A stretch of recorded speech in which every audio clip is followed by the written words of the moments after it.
Et si je vous disais que Carl Jung ait découvert un moyen de voir à travers le masque de n'importe qui, en seulement 2 questions, et si la personne assise en face de vous en ce moment cachait quelque chose de si fondamental à son sujet que même elle l'ignore.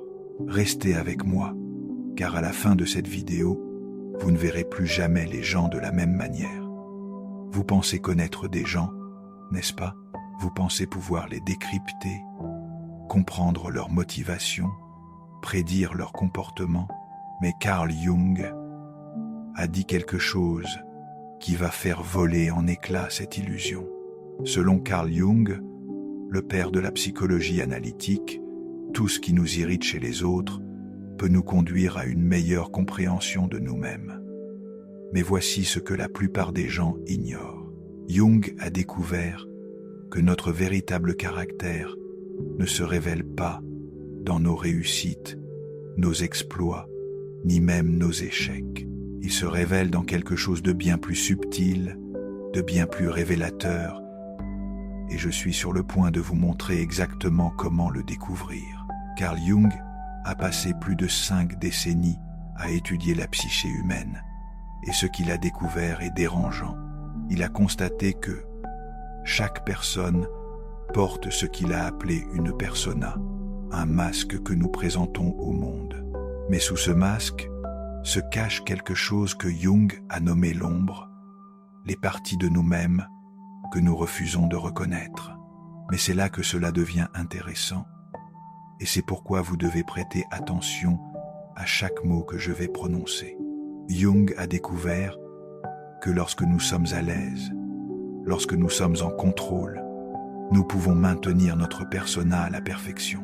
Nous pouvons être qui nous voulons paraître.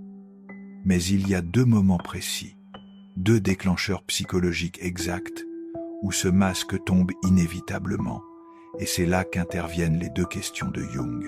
Selon Carl Jung, ces moments révèlent plus sur le caractère d'une personne que des années d'observation. Pourquoi? Parce qu'elles contournent le mental conscient et tapent directement dans ce que Jung appelait les complexes inconscients qui dirigent notre comportement. Mais avant de vous révéler ces questions, vous devez comprendre quelque chose de crucial que Jung a découvert sur la nature humaine. Carl Jung a dit « Tant que vous ne rendrez pas l'inconscient conscient, il dirigera votre vie et vous appellerez cela le destin. » C'est la clé pour comprendre pourquoi ces questions fonctionnent de manière si dévastatrice. Jung a découvert que notre personnalité a plusieurs couches, la persona, notre masque public, l'ego, notre moi conscient, l'inconscient personnel, nos expériences refoulées, l'ombre, nos traits rejetés, et l'inconscient collectif, les modèles humains universels. Maintenant voici ce qui est fascinant et pourquoi vous ne pouvez absolument pas quitter la page en ce moment. Selon Carl Jung, lorsque certains déclencheurs psychologiques sont activés, nous contournons complètement la persona et l'ego. Nous réagissons à partir de ce que Jung a appelé notre moi authentique, la version brute et non filtrée de qui nous sommes vraiment. Et Jung a identifié 2 déclencheurs spécifiques qui fonctionnent à coup sûr. Le premier déclencheur est lié à ce que Jung a découvert sur la projection. Il a constaté que nous projetons inconsciemment nos propres traits de l'ombre sur les autres. Lorsque nous critiquons quelqu'un, nous révélons souvent nos propres caractéristiques cachées.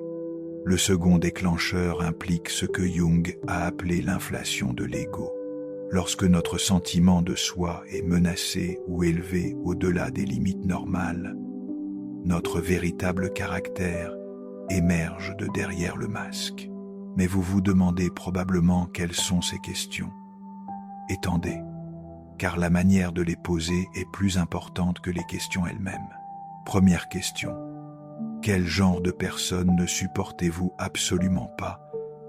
Maintenant, écoutez attentivement comment Jung interpréterait cela, car la plupart des gens se trompent complètement. Carl Jung a découvert que ce que nous détestons le plus chez les autres est en fait un reflet de notre propre ombre. les parties de nous-mêmes que nous avons rejetées et refusé de reconnaître. Il a appelé cela la projection psychologique, et c'est l'un des moyens les plus fiables de voir le vrai caractère de quelqu'un. Quand quelqu'un répond à cette question, il ne vous parle pas vraiment des autres. Il vous donne une feuille de route vers ses propres angles morts psychologiques. Mais c'est là que cela devient vraiment intéressant. Et pourquoi vous devez prêter attention aux mots spécifiques qu'il utilise. Selon Carl Jung, plus une personne s'énerve en décrivant ce qu'elle déteste chez les autres, plus il est probable qu'elle possède elle-même ces mêmes traits. Jung a dit « Tout ce qui nous hérite chez les autres peut nous conduire à une meilleure compréhension de nous-mêmes. » Laissez-moi vous donner quelques exemples de ce que Jung a découvert. S'il dit qu'il déteste les gens malhonnêtes, Jung suggérerait que cette personne a probablement du mal avec sa propre relation à la vérité. Il se peut qu'il se mente régulièrement, ou qu'il ait eu des épisodes de tromperie qu'il n'a pas reconnus. S'il dit qu'il déteste les gens égoïstes, Carl Jung a découvert que cela indique généralement une personne qui a tellement refoulé ses propres besoins et désirs qu'elle ne peut tolérer de voir les autres exprimer ce qu'elle se refuse.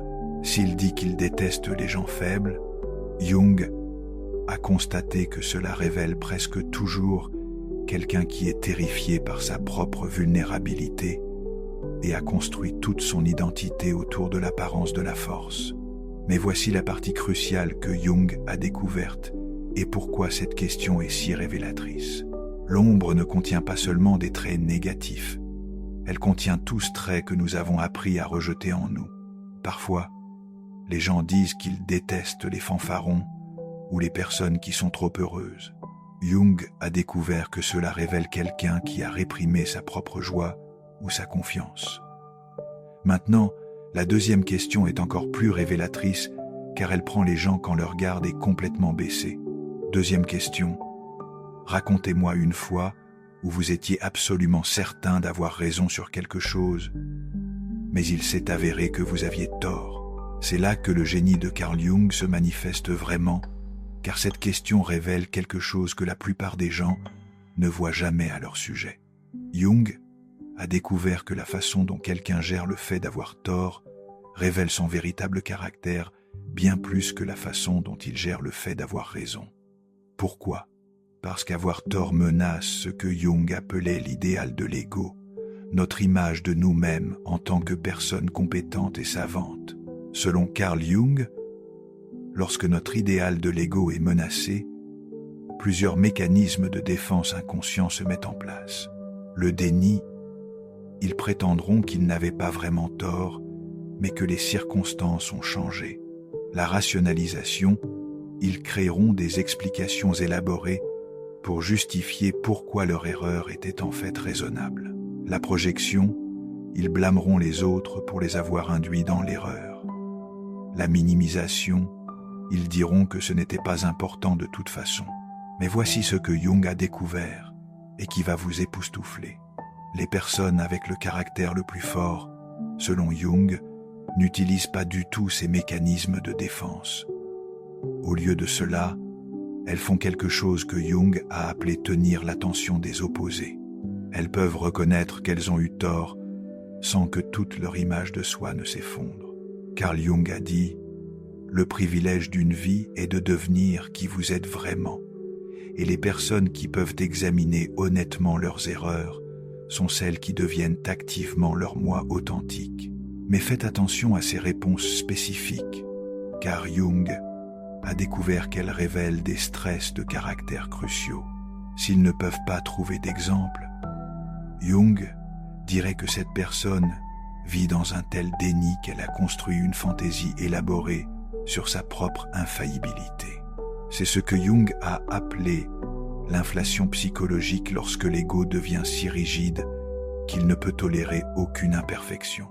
S'il blâme immédiatement des facteurs externes, Carl Jung a découvert que cela indique quelqu'un qui a un locus de contrôle externe. Il croit que la vie leur arrive plutôt que par eux. Ces personnes prennent rarement de réelles responsabilités. S'ils deviennent défensifs en répondant, Jung a constaté que cela révèle quelqu'un dont toute l'estime de soi est construite sur le fait d'avoir raison. Leur identité est si fragile qu'admettre une erreur est ressenti comme une mort psychologique. S'ils peuvent rire de leurs erreurs, selon Carl Jung, cela indique une maturité psychologique et ce qu'il a appelé l'intégration de la capacité d'accepter à la fois les aspects positifs et négatifs d'eux-mêmes. Mais voici la chose la plus importante que Jung a découverte à propos de cette question. Carl Jung a dit « Votre vision devient claire lorsque vous regardez dans votre cœur. Celui qui regarde à l'extérieur rêve. Celui qui regarde à l'intérieur s'éveille. » Jung a découvert que ces deux questions fonctionnent parce qu'elles forcent les gens à regarder à l'intérieur même lorsqu'ils pensent qu'ils parlent de choses extérieures. La première question leur fait révéler leur projection de l'ombre, et la deuxième question révèle leur relation avec leur propre faillibilité. Mais Jung a trouvé quelque chose d'encore plus profond, et c'est pourquoi vous devez absolument comprendre ce concept. Selon Carl Jung, les gens tombent dans des schémas prévisibles en fonction de la façon dont ils répondent à ces questions. Le type a l'ego gonflé. Ces personnes projettent tous les traits négatifs sur les autres et ne peuvent pas admettre leurs erreurs. Jung a découvert que ces individus sont en fait les plus insécures, construisant des défenses élaborées contre leur propre matériel d'ombre. Le type qui se déprécie, ces personnes prétendent détester des traits qu'elles possèdent réellement et admettent nécessairement leurs erreurs. Jung a constaté que c'est aussi un mécanisme de défense. En reconnaissant les défauts de manière superficielle, ils évitent de les traiter en profondeur. Le type intégré, ces rares individus peuvent reconnaître à la fois leurs projections et leurs erreurs sans que leur image de soi ne s'effondre. Jung a appelé cela l'intégration psychologique, la marque de la santé mentale. Maintenant, voici où l'intuition de Jung devient pratiquement inestimable. Carl Jung a découvert qu'une fois que vous comprenez le schéma de quelqu'un, vous pouvez prédire son comportement avec une précision surprenante. Pourquoi ?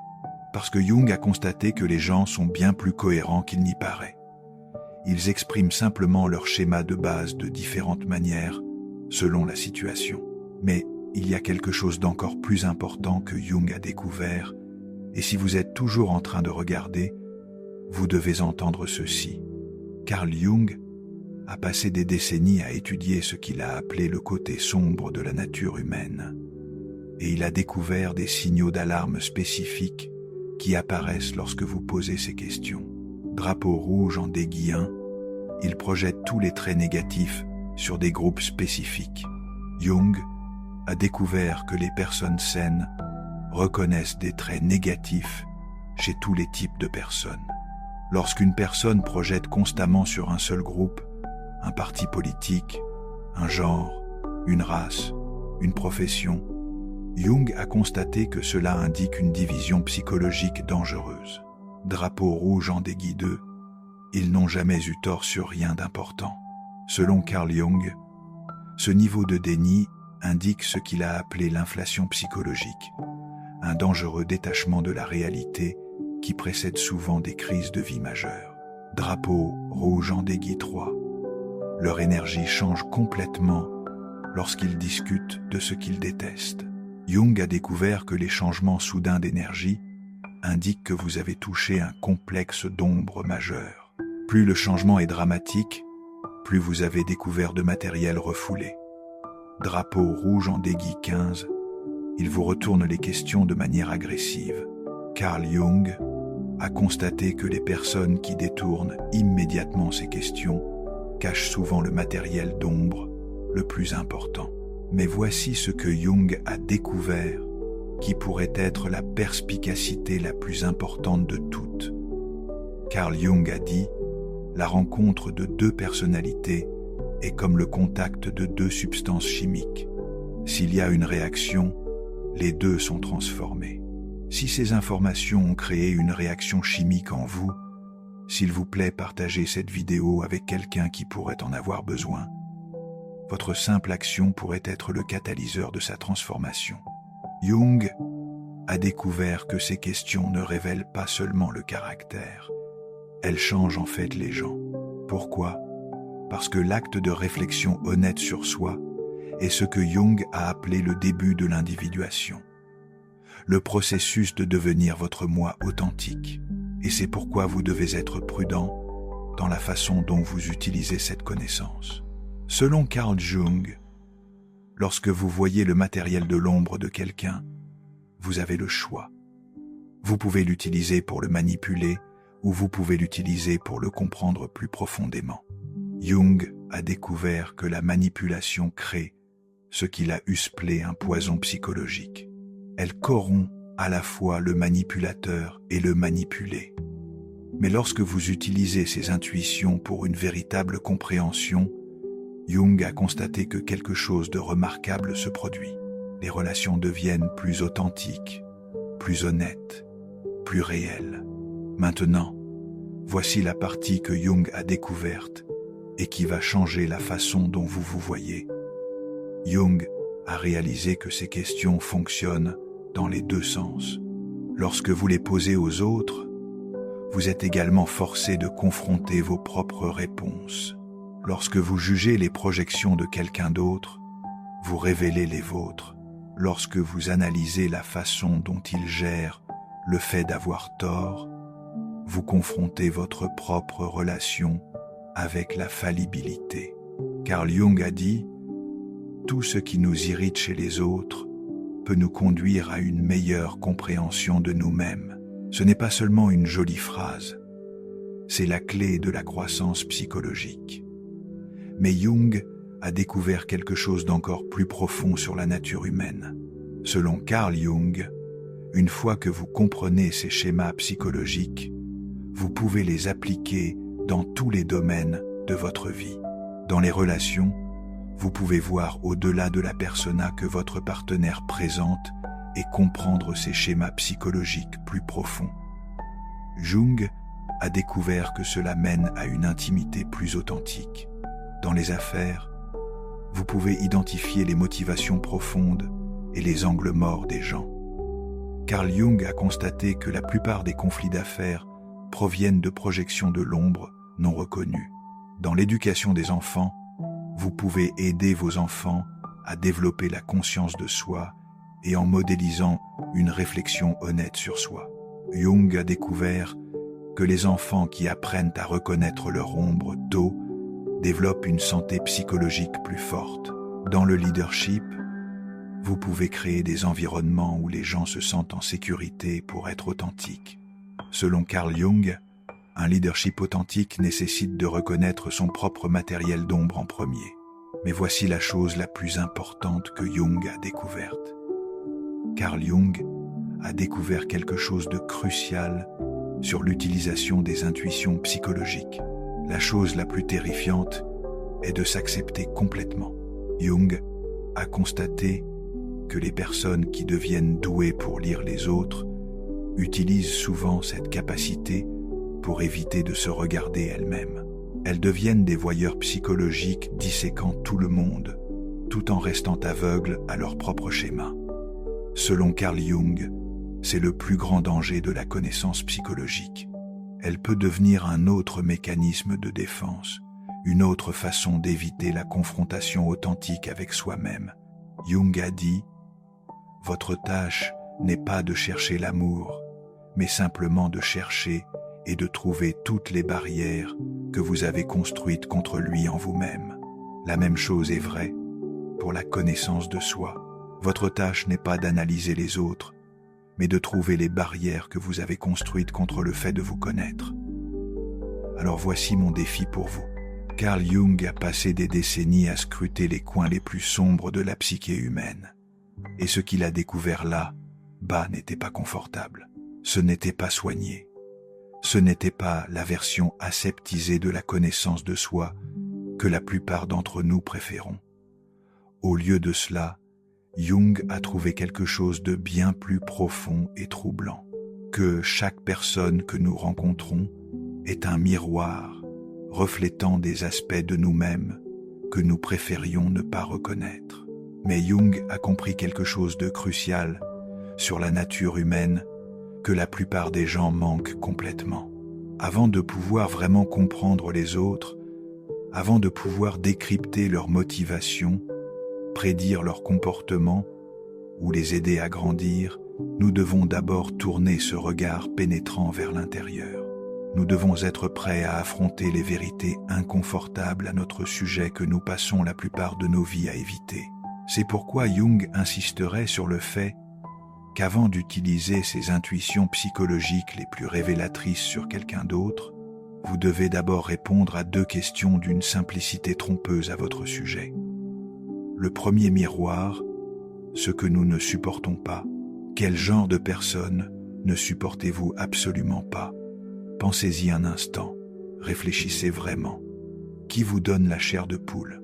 Qui déclenche cette réaction viscérale instantanée de dégoût ou d'irritation? Est-ce l'arrogant monsieur je sais tout qui monopolise chaque conversation? Le collègue passif-agressif qui ne dit jamais ce qu'il pense? La victime perpétuelle qui blâme tout le monde pour ses problèmes? L'ambitieux impitoyable qui marche sur les autres pour avancer? Quel que soit le type de personne que vous avez choisi, Jung vous dirait quelque chose qui pourrait vous mettre mal à l'aise. Vous venez de révéler quelque chose de fondamental sur votre propre ombre, ces aspects de votre personnalité que vous avez rejetés, refoulés ou refusé de reconnaître. Le concept de l'ombre de Jung ne concerne pas le fait d'être mauvais ou malveillant. Il s'agit d'être entier. Chaque être humain contient tout le spectre du potentiel humain, la capacité à la fois à la gentillesse et à la cruauté, à la sagesse et à la folie, à la force et à la faiblesse, à l'altruisme et à l'égoïsme. Mais à mesure que nous développons notre identité consciente, nous rejetons inévitablement certains traits, les poussant dans le royaume inconscient que Jung a appelé l'ombre. Les gens qui nous irritent le plus ne sont pas aléatoires. Ils portent des traits qui existent en nous, mais que nous avons désavoués. La personne arrogante que vous ne supportez pas, regardez plus profondément. N'avez-vous pas votre propre relation avec la fierté et la supériorité que vous n'avez pas reconnue? La personne passive-agressive qui vous rend fou, demandez-vous si vous n'avez pas vos propres façons d'éviter la confrontation directe tout en essayant de contrôler les résultats. Il ne s'agit pas de blâmer ou de juger, il s'agit de reconnaître. Jung a découvert que nos réactions les plus fortes envers les autres ne les concernent que rarement. Elles nous concernent.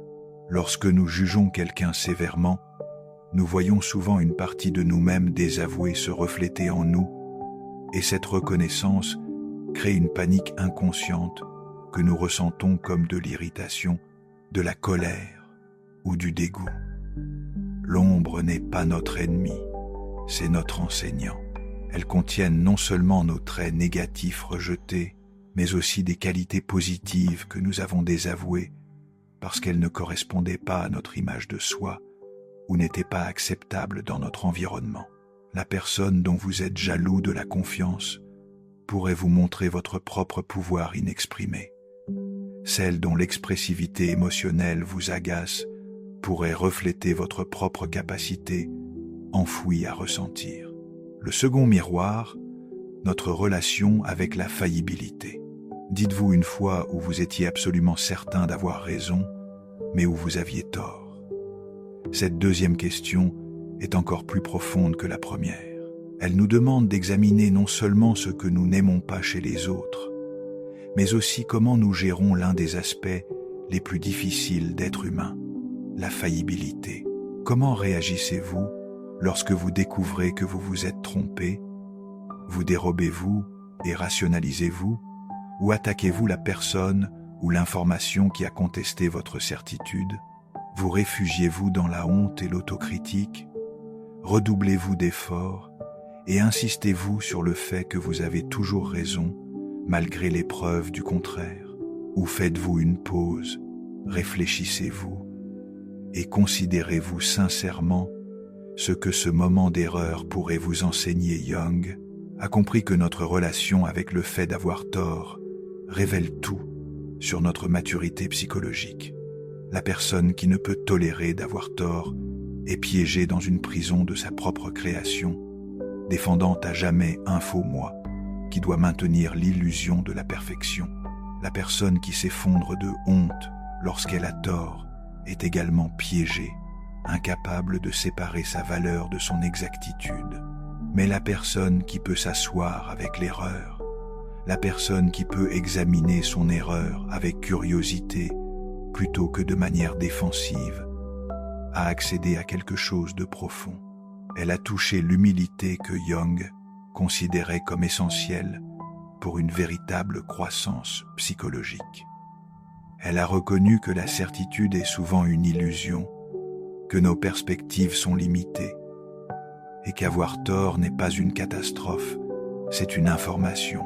Lorsque vous pouvez examiner honnêtement un moment où vous avez eu tort, vous commencez à comprendre les mécanismes psychologiques qui créent la certitude en premier lieu. Vous voyez comment votre ego construit des récits pour se protéger, comment votre esprit sélectionne des preuves qui confirment ce que vous voulez croire, comment vos investissements émotionnels dans le fait d'avoir raison peuvent vous aveugler sur des vérités évidentes. L'intuition de Jung n'était pas seulement académique. Il a découvert que ce n'est que lorsque nous avons honnêtement confronté notre propre matériel d'ombre que nous pouvons aider les autres à confronter le leur. Ce n'est que lorsque nous avons fait face à notre propre relation avec l'erreur que nous pouvons comprendre ce que les autres révèlent lorsqu'ils répondent à ces questions. En effet, la projection psychologique fonctionne dans les deux sens. Tout comme nous projetons nos traits désavoués sur les autres, nous projetons également nos propres processus psychologiques. Si vous n'avez pas examiné votre propre ombre, vous verrez des ombres partout, sauf là où elles existent réellement. Si vous n'avez pas lutté avec votre propre faillibilité, vous jugerez mal la façon dont les autres gèrent le fait d'avoir tort. La personne qui a fait ce travail intérieur développe ce que Jung a appelé l'acuité psychologique, la capacité de voir sous les comportements de surface les dynamiques psychologiques sous-jacentes. Elle peut reconnaître quand la colère de quelqu'un est en fait de la peur, quand l'arrogance de quelqu'un est en fait de l'insécurité, quand la rigidité de quelqu'un est en fait la terreur du chaos. Mais plus important, elle développe de la compassion lorsque vous avez vu votre propre capacité à l'auto-tromperie, à la rationalisation, à la défense de l'indéfendable. Vous cessez d'être surpris ou de juger lorsque les autres font la même chose.